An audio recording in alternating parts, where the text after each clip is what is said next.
One of the best kept secrets in the world of B2B sales is that you can reach almost anyone with a great cold email. Imagine the biggest brands in the world, the food delivery apps, the banks that you deposit your money to. I've set meetings with all these guys, and the one key lesson I've learned based on sending hundreds of thousands of cold emails is that organizations are large groups of people. So when you identify the right buyer and you send them the right messaging, you will captivate their attention and they will want to meet with you. So in today's video, I'm gonna share with you how long your email should be, what you can say, how many emails you should actually send, so that by learning the information I know, you can set meetings with interviewers, recruiters to land a job, or even to set more meetings in your sales job to close more revenue, get pipeline, make more money. And at the end of today's video, I'm gonna share with you a tried and true secret. It's called the Blitz, and it's an undefeatable way of getting a hold of any prospect, no matter their seniority level. So I think you guys are really gonna like that. Okay, so when we think about cold emailing,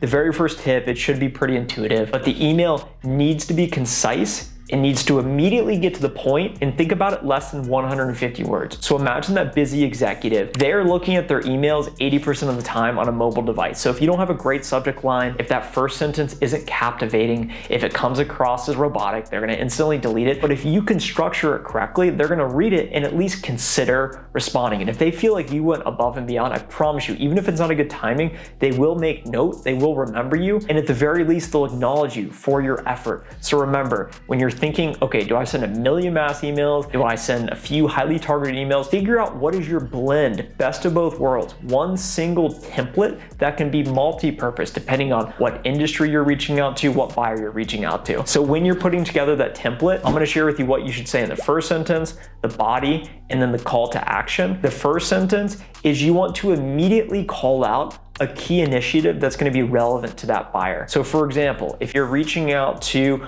a recruiter to get an interview, which is what I'm actively doing right now, I'm looking to get back into the software sales game. So wish me the best of luck with that. But let me give you a real example of what I just did. I identified a great tech company I want to work for. I researched that company and I looked at who's the VP of sales, who is the recruiter that potentially is going to hire the go-to-market positions.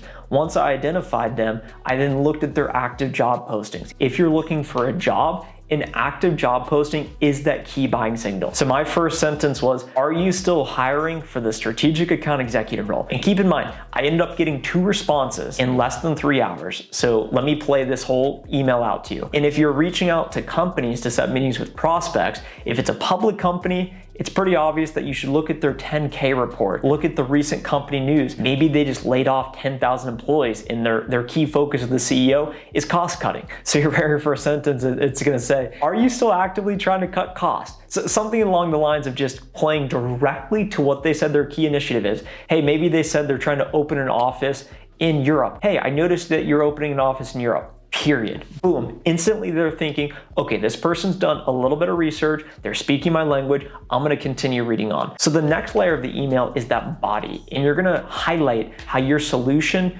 uniquely helps them. So for example, what I sent to the leaders of sales and the recruiters that I want to speak with, I said, based on my 5 years of software sales experience working at XYZ company, promoting from an SDR1 to a senior account executive 5, making 60,000 cold calls, having specific experience selling to the HR buyer center, 1.54 million in recurring revenue, I believe I am the perfect fit for this role. Period. Boom. I've highlighted the solution, which is myself. That is the value prop. If you are selling to a prospect, you want to think about what are those key outcomes that your solution is going to help them solve. Hey, we help you to better collect feedback from your employees so that you can improve retention, engagement, productivity of your employees. Boom, period. They're instantly now thinking in terms of what are you going to be able to do for them. Next sentence, number 3, you want to call out any concerns or problems, pains, reservations they may have. So for example, me trying to get the interview, I called out specifically, I know my experience does not match your current job requirements. They need 10 years of experience, I have 5. We're gonna overcome that objection. I called it out. But then what I did to get creative was I said, to demonstrate why I'm such a great fit for this role, I put together an 8-minute succinct pitch of me selling your solution to you in the exact sales process I will use day 1 to be successful in your San Francisco office. I'm starting to forecast in the future when I work for you, when we're working together, this is the success we're gonna have. So I'm already getting them to think about what the future state's gonna be so it's more reasonable for them to want to respond. Fast forward, they did respond, and I'll talk about that in a second. But if you're reaching out to a prospect, hey, I know you're not gonna switch today, but I'm your new point of contact. I wanna introduce myself, see if we can help. Boom.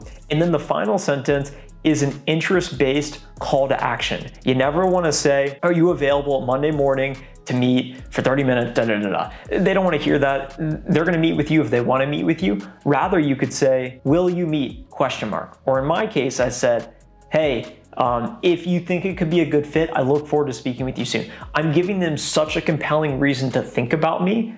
I wanna put the ball back in their court so that they eventually respond to me. And as you think about getting creative, for example, I put together an 8-minute video after researching the company for 2 hours to really demonstrate me going that extra mile. Another example of what you could do today that I've seen successful is you could put, P.S. I'm not a robot. Take a picture of you holding a whiteboard with the prospect's name written on it and maybe a dinosaur, something tacky, whatever it is like that, so that they see that and they say, okay, at the very least, they wrote my name on a whiteboard and took a picture. They went the extra mile, therefore I'm gonna respond to them. However you can make your prospect feel special, they're gonna be more inclined to respond to you. In a few additional best practices, I'm gonna talk about how many emails you should send, but think about your email signature. This is a missed opportunity for most. Call out your name, title, your number, and a booking link, because this can be a passive way of setting meetings. So for example, what you could do and what I have is book a meeting with me here. Here is highlighted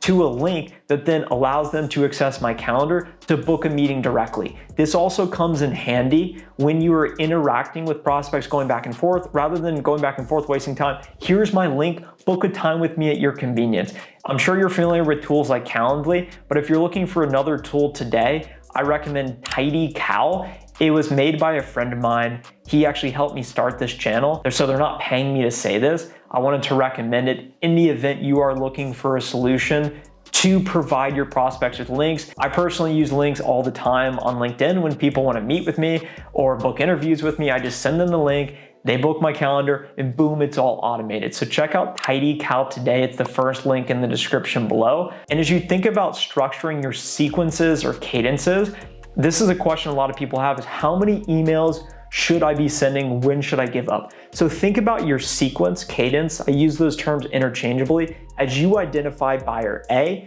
and you are gonna reach out to them over a predefined number of touch points over, let's say, 20 days. So for example, if you have 15 touch points, and a touch point is some sort of activity, a call, email, LinkedIn note, a marketing campaign, maybe you send them a book, whatever it may be, law of reciprocity. So long as you are following 15 steps, you're in the top 10% of sellers. And when you think about those cold emails, I typically do 6 emails, 2 different threads. So it was a thread 1, that first email is following the template, 150 words or less. That second email is basically a bump email on that thread of hey, I sent you this email, here's some additional things to consider. And then that third email is pure value email, not even asking for a meeting, sending a relevant case study, perhaps not even on your company website or blog, something you've actually read and something to get them thinking. And then that second set, that second thread with 3 emails is the exact same format, just different messaging. So long as you have those 6 touch points over 15 total touch points over 20, 30, 35 days, that is your holistic sequence. And that is what I would recommend when putting together your emailing. So this is a general framework and it's gonna be different for your unique situation.